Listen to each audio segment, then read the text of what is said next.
Chers auditeurs, Dear listeners, bonjour. welcome to Comme d'Archi Podcast Season 6 Saison 6, dans le monde fascinant des architectes. and in the architectural projects. Je suis Anne-Charlotte Deponte, passionnée d'architecture et docteur des universités en histoire de l'archi. I am one of the spokespersons of Anne-Charlotte, who is a PhD in architecture history. Merci Thank you d'être avec moi aujourd'hui. to be with us today. Et And maintenant, now, lundi en français, place au talent. and Wednesday, let's talk projects. In English, of course.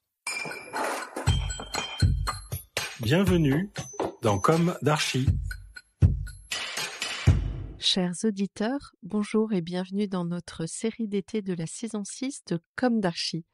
Retrouvons-nous aujourd'hui pour le 5e épisode de la série de cet été 2025, mais le second traitant de l'ambitieux projet de consolidation, mise en valeur et réinjection d'usage au château fort de Domérat, situé en Haute-Loire. Édifice inscrit en 1930, puis classé au titre des monuments historiques par arrêté du 30 décembre 1983.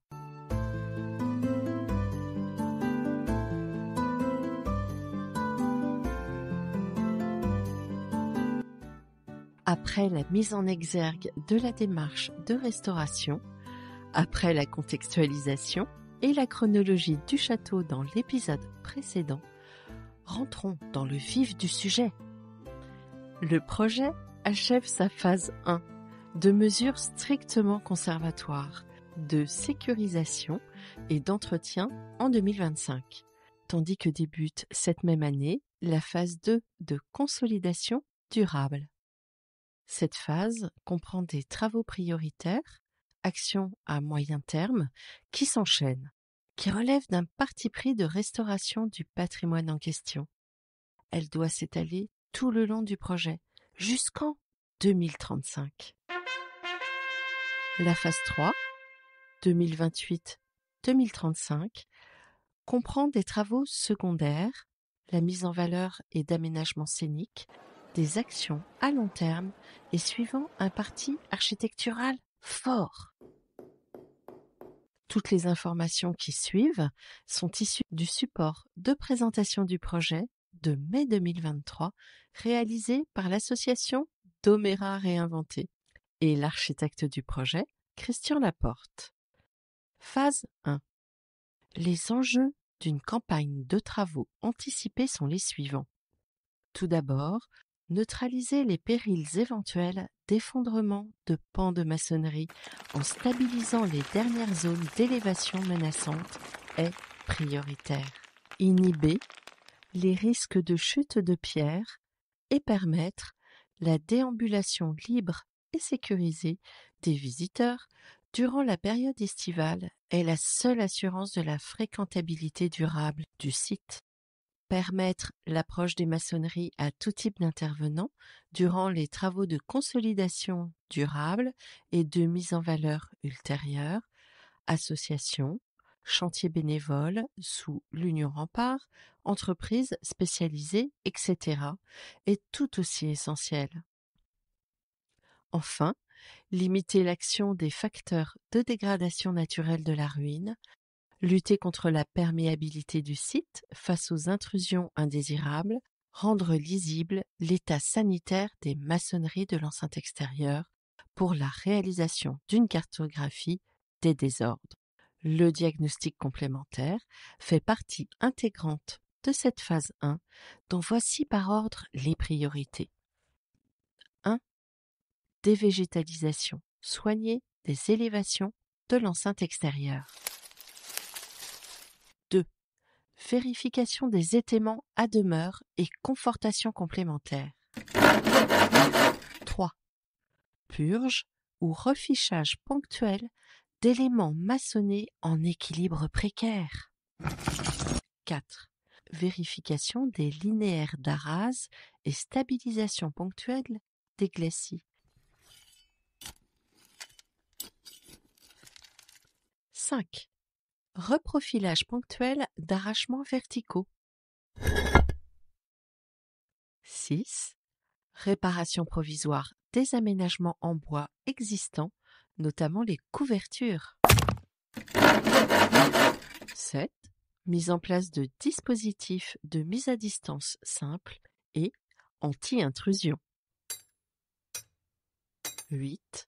Maîtrise foncière des abords de conventions annuelles de travaux d'entretien. Passons à la phase 2. Elle correspond au projet de consolidation durable et de restauration. Après la dépose préalable d'éléments existants de type micro-abri hétérogène et déconstruction de travaux antérieurs contestables, ont lieu des travaux de maçonnerie générale de restauration et une restitution dite mimétique avec gestion des eaux pluviales, drainage de site, caniveau, réfection des sols intérieurs, étanchéité de la cave, rétablissement de supports sains, purge des souches, démoussage et nettoyage des parements. Regarnissage profond des joints et remaillage, colmatage des fissures dans les salles, coulinage interne des maçonneries de blocage, correspond au glacis des embasses des tours, démontage et remontage des zones désorganisées à l'aide de renforts métalliques immergés. Régénération et harmonisation des mortiers de chaux et rejointement ponctuel. Après tout ceci, il s'agit d'anticiper sur la dissociation visuelle de l'ancien et du nouveau, en envisageant des matériaux pour les parties contemporaines aptes à assurer la pérennité de l'ensemble. Et enfin, cette phase prévoit les reprises structurelles des brèches d'anciennes ouvertures, car il s'agit entre autres d'envisager une maçonnerie non restitutive, puisqu'il y a impossibilité de restituer rigoureusement les encadrements de baies. En effet, il ne reste aucune pierre de taille en place. Il s'agira simplement de réduire les brèches pour qu'elles soient moins disgracieuses et pour permettre une lecture claire du pillage des pierres, en évitant toute interprétation hasardeuse.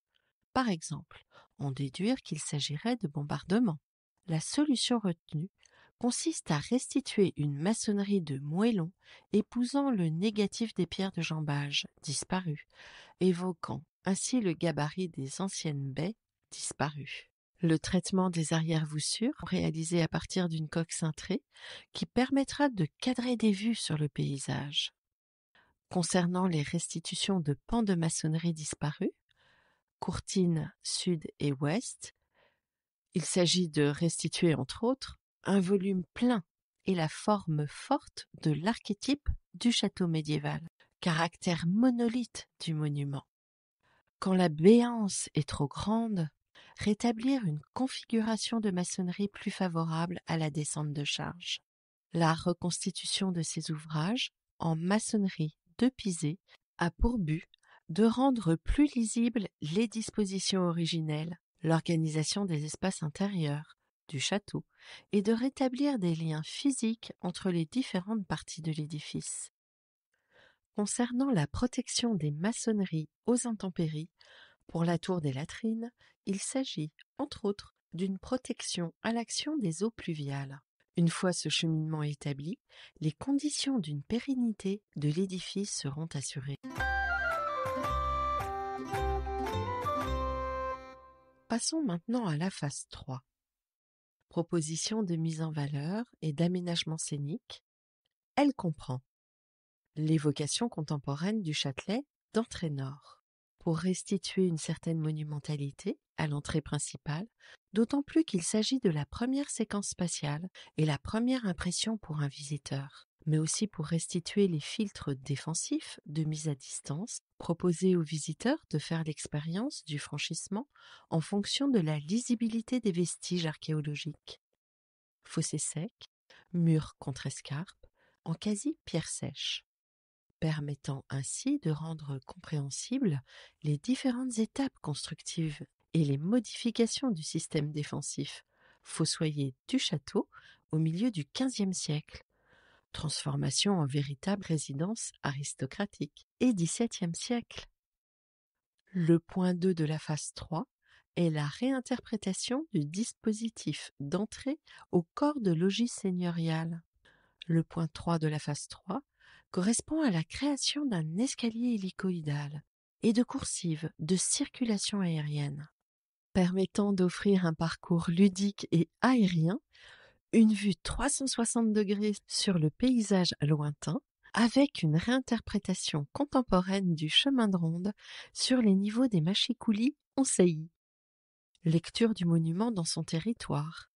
Renouer avec sa vocation originelle. Ces structures permettront aussi d'assurer la maintenance, l'entretien et la dévégétalisation d'une grande partie des maçonneries du château, sans faire appel à des moyens lourds d'installation de chantier. Le point 4 de la phase 3 est le rétablissement de la terrasse défensive et la relation à la basse-cour, afin de revenir au niveau de circulation du XVe siècle, mais aussi mettre en valeur le socle rocheux, dégager un espace scénique pour les représentations théâtrales à l'abri du vent. Ces nouveaux aménagements offrent la possibilité pour l'association de fermer l'accès au donjon et de laisser libre accès à la basse-cour, gratuitement pour les familles. Le point 5 de la phase 3 correspond à la requalification des abords paysagers et mise en lumière du monument, avec la remise en culture des vignes anciennes. Le site sera d'ailleurs partiellement revégétalisé en fin de travaux pour retrouver un aspect sauvage et romantique. Fougères, myrtilles et petite végétation arbustive. Il importe que le site conserve un aspect naturel. Le point 6 de la phase 3 correspond à la création d'un cheminement pédestre depuis le bourg par le rocher.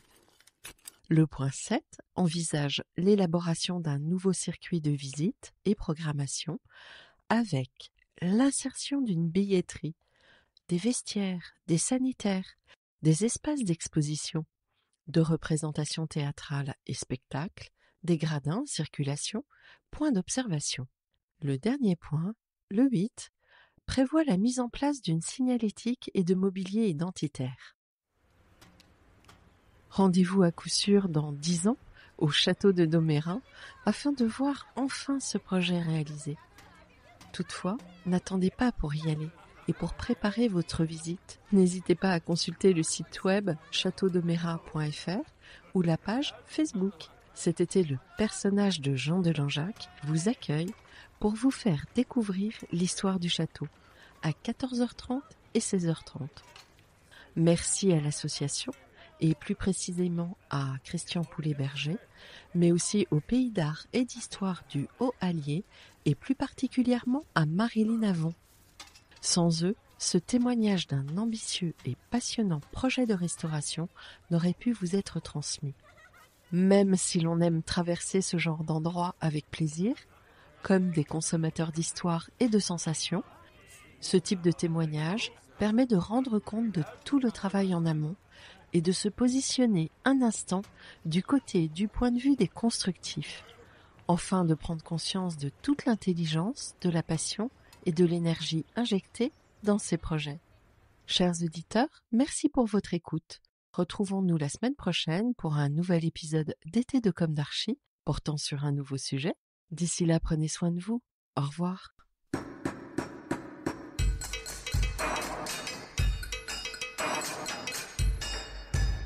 Chers auditeurs, merci pour votre écoute. N'oubliez pas de retrouver nos sujets en avant-première sur Instagram à l'adresse @commedarchipodcast.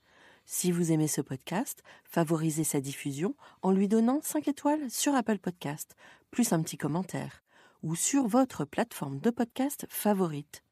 Et surtout, abonnez-vous pour écouter tous nos épisodes gratuitement.